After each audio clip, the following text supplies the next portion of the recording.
The origins of St. Mark's Lutheran Church reach back to the Protestant Reformation of the 16th century, when Martin Luther nailed his 95 Theses on the door of the Wittenberg Cathedral.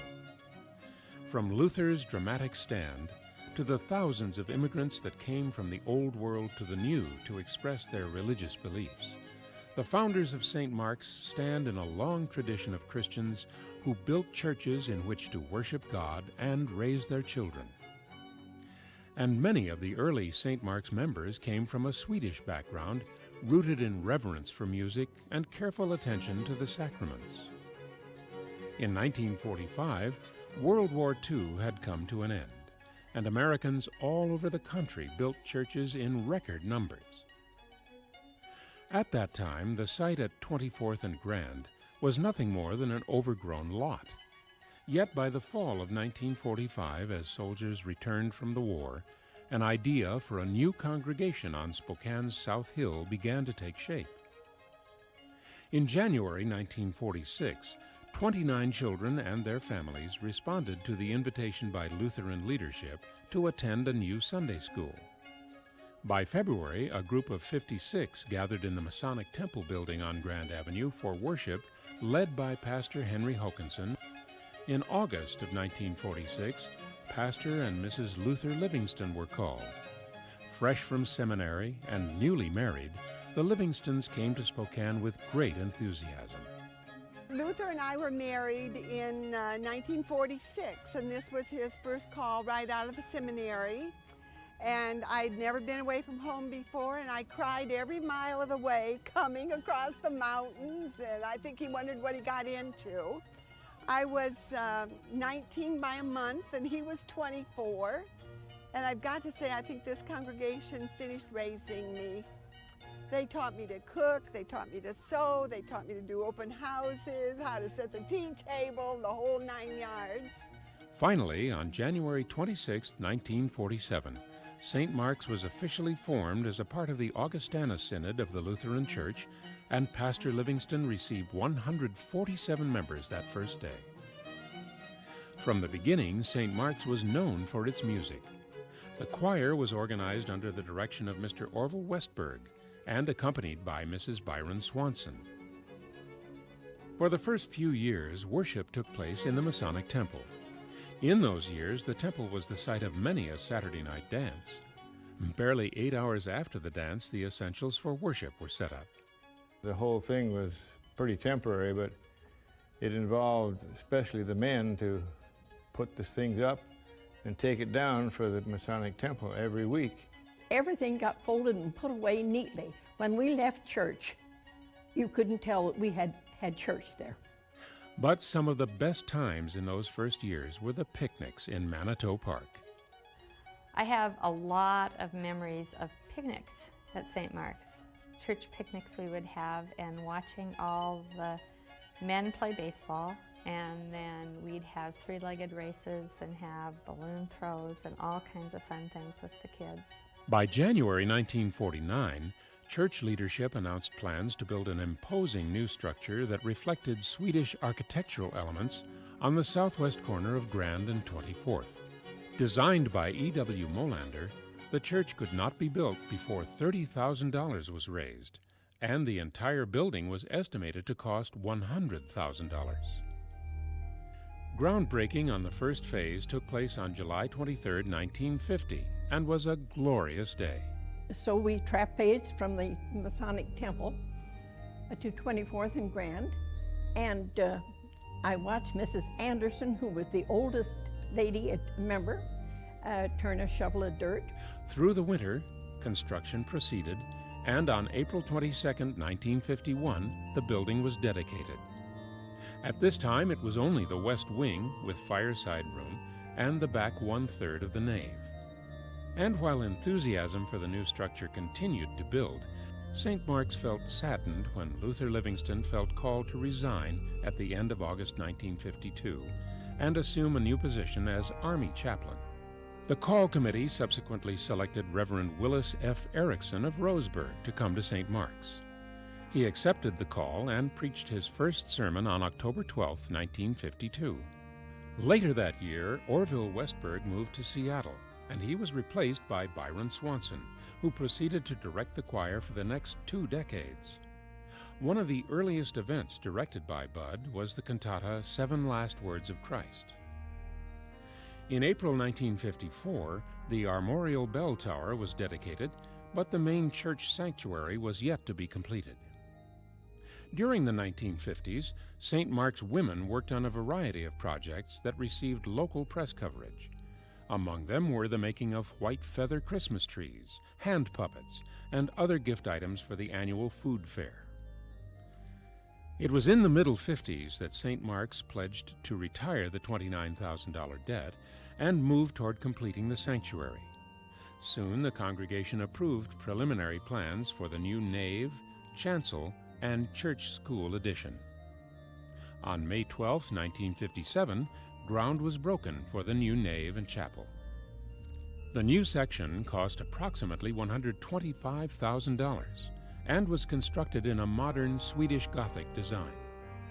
The main entrance, which was part of the first unit, has symbols of the 12 disciples hand-carved into the heavy redwood doors.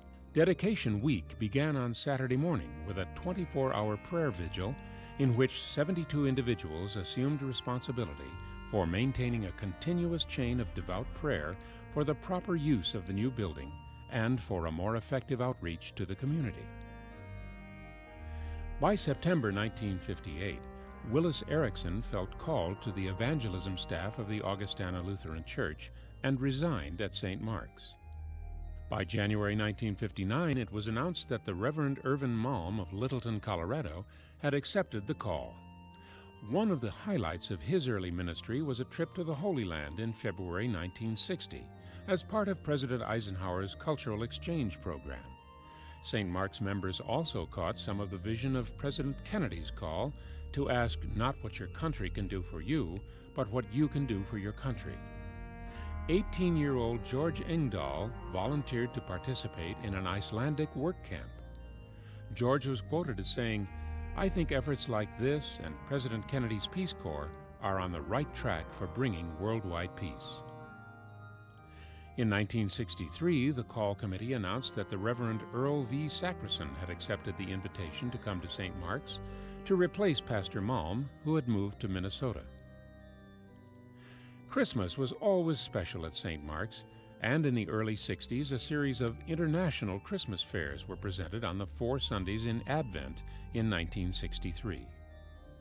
German, Scandinavian, Oriental, and Hungarian cultural traditions were represented. The last set of displays was arranged by Mrs. Tibor Klobosicki, who had escaped from Hungary in 1956 during the communist takeover. In addition to discovering ethnic heritages, St. Mark's received local attention when they developed a chancel drama, The Circle Beyond Fear. Presented at the Pacific Northwest Synod meeting in Yakima, the drama drew high praise. In 1964, the pipe organ was installed after the funds were primarily donated by Mr. and Mrs. Eric Johnson. Otto Schoenstein from San Francisco designed and installed the organ. The political and social turmoil of the 60s affected St. Mark's as women of the church sponsored a panel on race relations featuring a local Superior Court judge. And in 1966, St. Mark's was the site of a musical social evening honoring 80 men from the area's 3 Job Corps centers. In 1968, Pastor Sackerson resigned and was followed by the Reverend Arthur Osmundson, who received special attention in the local newspapers for his dialogue sermons. Musically, St. Mark's continued to be led by Byron Swanson. The performance that received the greatest attention was the rock opera Jesus Christ Superstar in April of 1971. I'll never forget St. Mark's doing Jesus Christ Superstar and how phenomenal that was. It was a production that should have been at the Met. It was that good. And it was done completely by the choir and soloists, and we just packed the place. It was phenomenal. We turned people away the first time. I think we did it twice, but it was a packed house in that smaller church. I think we did pretty well. In late 1973, Pastor Ernie Peel succeeded Pastor Osmundson. Reverend Peel and his wife Zora were the parents of 7 children, of which 6 would come with them to Spokane. The impact of the refugees from Indochina was brought home to St. Mark's in 1976, when Somsai Siprasut and his family from Laos were sponsored by St. Mark's. Agnes Randall and Roald Halverson were instrumental in helping with the resettlement. By 1980, St. Mark's had opened a Christian preschool under the direction of Evelyn Nyholm, and soon she was directing the children's choir. Pastor Peel was followed in 1982 by Denny Rodin, who resigned himself in 1984 when Pastor Richard Finch came to St. Mark's. Installed October 6, 1984, Pastor Finch was aided by Pastor Carl Samuelson, who brought special qualities to the life of the congregation. This congregation has clearly emerged as a rising star within Lutheran circles in the Pacific Northwest. Yet virtually all agree that the challenges ahead are daunting. Perhaps most importantly, all St. Mark's members face the challenge of living the gospel. And I would like for St. Mark's to really experience what it means to be a church, to really know what forgiveness and acceptance is, to take seriously our idea that we sin in thought, word, and deed. We are all sinners here. That grace will abound and people will understand the humanness of our fallen condition, and will bring to that a new perspective of forgiveness and acceptance. The task of being a Lutheran in an age when denominational identity seems less secure than ever before is an important reminder that the gospel needs to be clearly preached and the sacraments freely given. The spirit of hospitality and commitment seem alive and well at St. Mark's. And so, after 50 years, we celebrate the past and welcome the future with a spirit of humility that acknowledges our dependence on the grace of God.